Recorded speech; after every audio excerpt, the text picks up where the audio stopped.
This is a reading from Akita, The Tears and Message of Mary. An unexpected visit. Bishop Ito had visited several renowned theologians of Japan and had given them my manuscript entitled The Events Relative to the Virgin of Yuzawadai.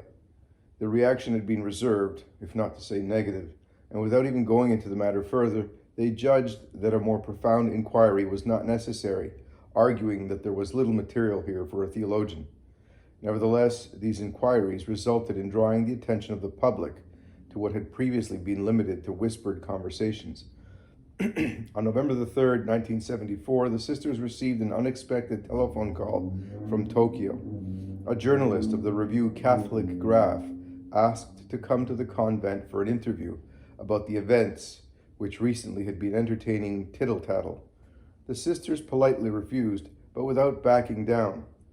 While listening to them tell me their difficulties in discouraging such a prejudiced interviewer, while at the same time bound by the bishop to absolute secrecy, I thought it was preferable to personally take the matter in hand. At that time, the Catholic Graph was a review which seemed to be oriented towards denouncing all corruptions and abuses of religion, and carried on a valiant combat for the renovation of Catholic environment. In this matter, in which we were confronted with supernatural events a little beyond good common sense, it did not seem advisable to leave the unbridled imagination of some journalists run wild. That would mean an open door to all kinds of misunderstandings. If erroneous information and fantasies circulated, one could fear inauspicious consequences, not only in Catholic circles, but in all of society. Since I told the sisters that I would take responsibility for the interview, they were all out gathering stones for the garden when the journalist arrived. He introduced himself, saying that he had heard talk of the mysterious events concerning the statue of the Virgin in our convent, and that he wished to know the truth, and for that he needed my cooperation. I then gave him the following brief summary of what had happened up to that time. First of all, in March of the previous year, Sister Agnes had become suddenly deaf. After that, she came to this convent, and later a wound similar to stigmata appeared on her left hand. At the dawn of the first Friday of July, she had gone to the chapel led by her guardian angel and saw the same kind of wound on the right hand of the statue of the Virgin. She received messages given through the intermediary of this statue, from which she saw blood flowing from the wound, which was also witnessed by the other sisters. My explanation seemed to be accepted without difficulty by the interviewer, who shared the same faith. Even if he was not totally convinced, he no longer showed an attitude of rejection, and I felt that his confidence was being gained little by little. When he promised to write a faithful account of what I had told him, I insisted that he first ask permission of the bishop before publishing the article. The latter was published almost immediately in the December issue of Catholic Graph under the title of The Virgin Mary Appears at Akita, The Truth of the Matter. It was a first-page story with photographs. The article began by describing the surroundings of the convent of the Institute of the Handmaids of the Eucharist, and the author gave free rein to his imagination. Before the war, no one dared to tread the soil of this sacred mountain, calm and profound. The following part, entitled Under the Conduct of the Angel, told about Sister Agnes's hearing a first message while before the statue of the Virgin. There followed the encouragement of prayer in reparation for ingratitudes and the warning contained in the second and third messages. Finally, it passed in review the testimony of the sisters concerning the wound which appeared on the hand of the statue.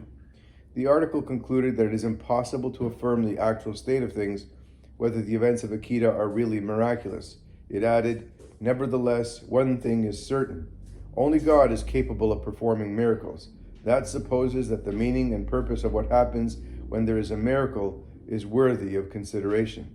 Then, citing my own words before concluding, as for the purpose or object of these apparitions, Father Yasuda explains, first of all, that to save the world today, it is necessary for those who believe to be aware of the urgency of prayer. The healing of Sister Agnes is the authentic proof of the messages. The wound in the form of the cross is another tangible proof. I intend to do all that I can to create in this place conditions favorable to prayer. A reporting and text of Mr. Yoneda. Obviously, the Catholic Graph gave coverage of the events of Akita far beyond what had been expected. In addition to the report, they brought in an explanation of Mr. Queenie, who worked for the Tokyo television network, and the expert opinion of Father Nemshi, both of whom presented the entire events of Akita as worthy of consideration. And as the saying goes, this took off the lid. Thus, that which could have remained secret in a convent, lost in the mountains, suddenly became resounding news, and this act of divine providence was for us totally unexpected. Indeed, it was only the beginning. Divine providence ordained that in the year following there would be an event to draw still more public attention, the weeping of Our Lady's statue. Naturally, criticism flared. The mockery of those who attributed this phenomena to human machinations and the voices of those who denied the supernatural character of the events seemed to overwhelm the protest of believers who recognized the hand of God with a simple faith. The clergy showed an indifferent attitude, if not negative, to the whole affair, and despite the official recognition of the supernatural origin of the events by the bishop of the place in April of 1984, many continued in an attitude of doubt or disbelief. As is written in the Bible, would the Virgin Mary also be a sign of contradiction? But Our Lady was not finished. She had no intention of leaving us and the world in doubt. And then there's a picture of the Pilgrim Virgin of the World, Apostolate of Fatima, and Our Lady of Akita together in Akita, November 1987.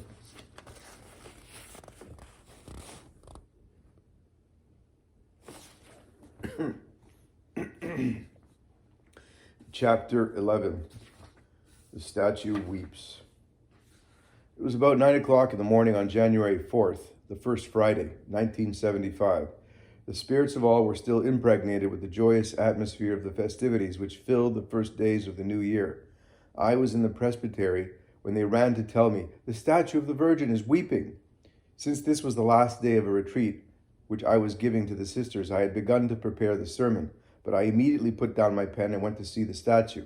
It was normal to hope that some sign from heaven would still happen in order to enable people to believe in the three messages given by Our Lady to Sister Agnes. I myself, more or less, was awaiting another miracle. And as I reflected upon it, well, this kind of prodigy, which no one in the world expected, is without doubt the most appropriate miracle for such a message. This touching grace from heaven is in perfect harmony with the content of the messages, filling the heart at once with profound gratitude. The notes and recollections of Sister Agnes, who was one of the first witnesses, recalls that first day when the statue wept. It was the time of prayer which follows breakfast. Sister Kay, who was putting the chapel in order, came running to call me while I was still in the corridor. "Agnes, come see." Wondering what was happening, I followed her into the chapel. She pointed with her finger to the statue of the Virgin. "What is it?" I asked her, looking at her face, which had taken on an unearthly color. The pointing finger seemed like a trembling leaf. Approaching the statue, I was shocked on seeing the face. Water was accumulating in the two eyes. "Oh, water," I said to myself, when the water suddenly began to run down, water which flows from the eyes. But then, those are tears. I thought to myself, could these be the tears of the Blessed Virgin? I asked Sister Kay, but she remained fixed, and her lips were trembling. Feeling my knees give way, I prostrated myself. Then, coming to myself, I said that something had to be done. I ran to the telephone to advise the Father, who was in the presbytery at that moment. Then there was general astonishment. Father immediately arrived, and all the community gathered in the chapel in the space of a few moments. Prostrated in the back, I did not have the courage to approach the statue. I prayed within myself with all my strength. "Holy Mary, pardon me. It is I who have made you cry. Pardon. Lord, pardon me because I am a sinner." Mary weeps because we have not taken count of all the graces obtained by her intercession. I was abashed by the weight of regret. That day the tears appeared 2 more times. The second time was about 1 o'clock in the afternoon, as 2 of the sisters who were on retreat had to leave sooner. I went to gather medals placed in offering before the statue of Mary, because I was sacristan that day. When I looked into the face of Our Lady to greet her, after taking the medals from the table, I was amazed to see the tears again starting to flow. I felt myself shaken with an emotion still stronger than the first time, perhaps because I had discovered them myself and so close up. I took hold of myself and informed the sister who was at the other end of the chapel, and I hastened to tell the others. They all soon arrived at the Father, and we recited the Rosary. At 4 o'clock, Father Yasuda began his talk. I was touched when he explained that these tears were the authentic proof of the messages. The emotion which I had stifled until then suddenly overwhelmed me, and I felt my body drained of all its energies. After the sermon, Father noticed that I was in such a weak state that I was unable to rise, although my companions seemed to have thought simply that I was delaying to pray. The tears began to flow a third time while I was remaining thus for a long moment, absorbed in prayer.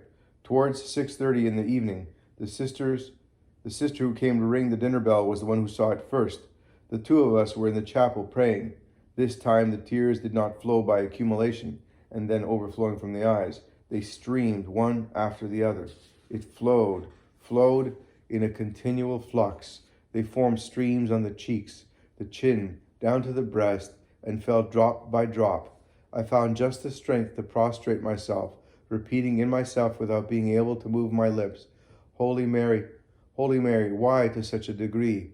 The sisters who came seemed also deeply impressed, even those who had remained perplexed the first 2 times, perhaps because they had not seen well, appeared convinced this time of the evidence of the miracle. Meanwhile, the bishop had arrived, and seeing the tears for the first time, had cotton brought, and he himself gradually dried the tears. Thus ends the detailed report from the intimate journal of Sister Agnes. 20 persons were witnesses of these 3 successive lacrymations. Ordinarily, there would be less than 10 sisters present in the convent, but members of other regional branches had joined us for the New Year retreat. As for myself, who had observed this phenomenon very closely each time, I was profoundly touched by it. Both eyes of the wooden statue shone, liquid accumulated, overflowed, streamed, is exactly as would tears from the eyes of a human being. Each one in turn spoke of it as if being present at the tears of a living person. The tears appeared on the inside edge of the eyes, where lacrimal glands would be located, flowed along the nose, the cheeks, then fell drop by drop, exactly like a human person who would cry while maintaining the same position. The drops hesitated on the chin like little pearls, accumulated on the collar of the garment, rolled on the cincture, followed the folding of the robe, and fell down upon the globe. Who would pretend to give a natural explanation to such a phenomenon? The scientific analysis of the liquid made immediately afterwards showed that it was indeed a question of human tears. And when one sees liquid flowing from the eyes of a wooden statue, when the latter is so dry that it is already slightly cracked in some places, one cannot help but think that these are the true tears of Mary, brought forth again by the creative power of God. Whether they believe in the supernatural nature of facts or not, every witness who has seen this has been profoundly touched, because they really had the impression of seeing Our Lady herself crying. With time, it seemed that some began to doubt. However, when one tries to deal with the miracle solely with the light of human intelligence, one understands nothing and solves nothing. It is evident that the approach by human intelligence alone is the open door to skepticism. If one considers that a miracle transcends all the laws of nature and could be caused only by the all-powerful God, to ask whether it is a question of a little miracle or a big miracle doesn't make sense. One can only bow before the mystery. For some time, there were some people who not only took the facts lightly, but who even tried in every way to explain them away by such theses as ectoplasmic faculties of Sister Agnes, even though there was not the slightest shred of support for such an affirmation. In the following 10 years, scientific studies excluded any other explanation than the supernatural. In my opinion, it is as impossible for a man to cause human tears to flow from a piece of wood as to change water into wine. I feel here we are in the presence of a prodigy, as unheard of as that at the marriage feast of Cana in the Gospel of John, when Jesus transformed water into wine. The statue had been carved from hard wood of the Judea tree 10 years before, by Mr. Saburo Wakasa, a sculptor renowned in the area. It had completely dried out during the years since it was made, and little cracks had begun to appear. It is already miraculous if water would flow from such material, but it is still more prodigious that a liquid slightly salty, of the nature of true human tears, should have flowed precisely from the eyes. In the beginning, everyone was so amazed that no one thought of taking a picture, but this was done subsequently, and the objective proof remained thus preserved. The lacrymations had begun on the 4th of January, 1975, and they were succeeded at more or less regular intervals, sometimes day after day, until the 15th of September, 1981. The phenomenon occurred 101 times, and it goes without saying that this never happened in exactly the same way as though in a stereotype scenario. The quantity and manner each time was different. The quantity and manner was each time different, as would be the case with human beings.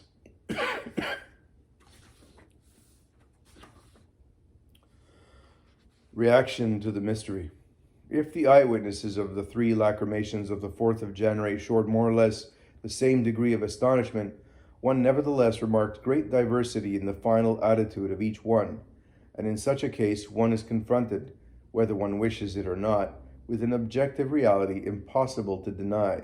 When one finds oneself before a mystery which defies the laws of nature, after the first astonishment one asks what such a mystery could mean, and the more disconcerting the fact, the more one looks for the true reason. When that appears to be a sign coming from God, one needs to exercise prudent discernment, with a disposition of profound veneration.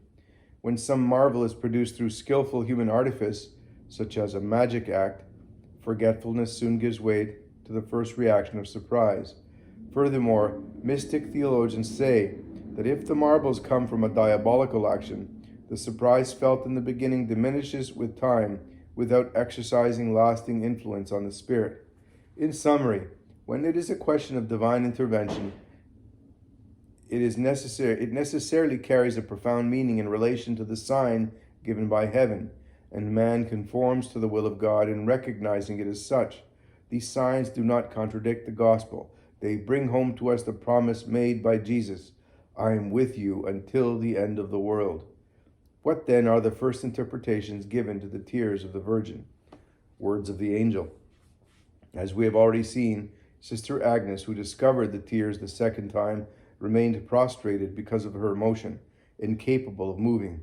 Even after the last benediction of the Blessed Sacrament, which closed the retreat of the new year, she was unable to rise, and she sent one of the sisters to ask the bishop and myself to come to the chapel. Later, we had her write down for us exactly what she told us at that moment. During the rosary, after the talk, I again saw the guardian angel who had not appeared for a long time. It was the first time since the curing of my deafness, and she said the rosary with me. Then she disappeared for a moment, returning during the prayer of silence a little after the profession of the lay members. She told me, do not be so surprised to see the Blessed Virgin weeping. She weeps because she wishes the conversion of the greatest number.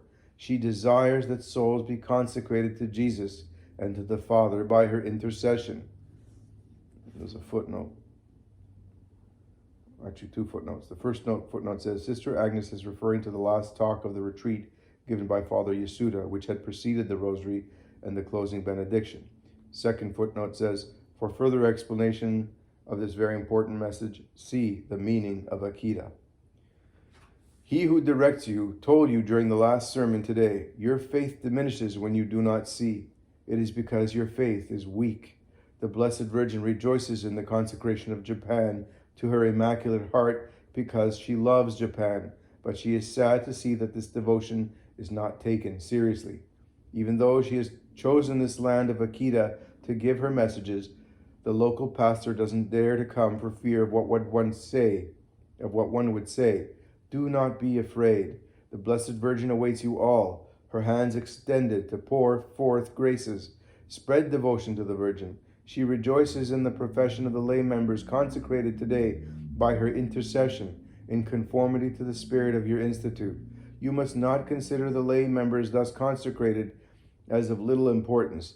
The prayer which you have the custom of saying, grant to Japan the grace of conversion through the intercession of the Virgin Mary, is pleasing to the Lord. You who have believed while seeing the tears of Mary, when you have permission of your superior, speak to the greatest number in order to console the hearts of Jesus and Mary. Spread this devotion with courage for their greater glory. You will transmit my words to your superior and to him who directs you. She leaned forward to look at me and then disappeared. The first words of the angel, "Do not be surprised," appear like an encouragement and an exhortation to the sister who remained prostrate without moving at sight of the tears. The angel then explains that the tears of Our Lady were shed to ask the conversion of the greatest number. When she adds, Mary weeps because she wishes that souls be consecrated to Jesus and to the Father through her intercession, the angel insists on the urgency of the request. With regard to the profession of the lay members, the angel assures us that souls consecrated in conformity with the spirit of the Institute please the Heavenly Father and His Son. She warns us against considering this act of consecration lightly. The consecration to Mary, which leads us to Jesus, Jesus leading us to the Father and to the Holy Trinity, is in conformity with the teaching and tradition of the Church. It is touching that Mary had indeed chosen this land of Akita to spread her graces upon Japan, which she desires so much to lead to the faith. Is this not the grace called forth by the blood and tears of a multitude of martyrs since the coming of St. Francis Xavier 4 centuries before? But this is not a message only for Japan.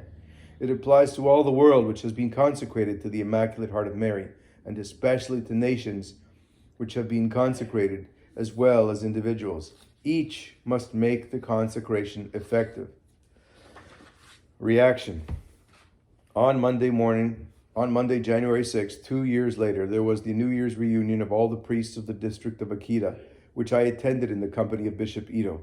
After having passed in review all the subjects on the agenda, one of the priests said, I have heard speak of lacrymations of the statue of the Virgin, and I do not know what to think. Bishop, could you give us your opinion? And another, without waiting for the bishop's answer, said, in our time, this kind of event interests no one. One would be much better to be completely quiet concerning it. From him, it was something to be filed away. For him, it was something to be filed away. Another priest spoke. When I did my theology, I chose the Virgin Mary as the subject of study. This led me to read the works of numerous fathers of the Church on the matter. I noticed two things. At that time, the dogma of the Assumption had not yet been promulgated, but I had become certain that one day this would take place. The second thing concerns the question of Mary, mediatrix of all graces. This is not yet a dogma, but I have understood little by little that in the near future it will be.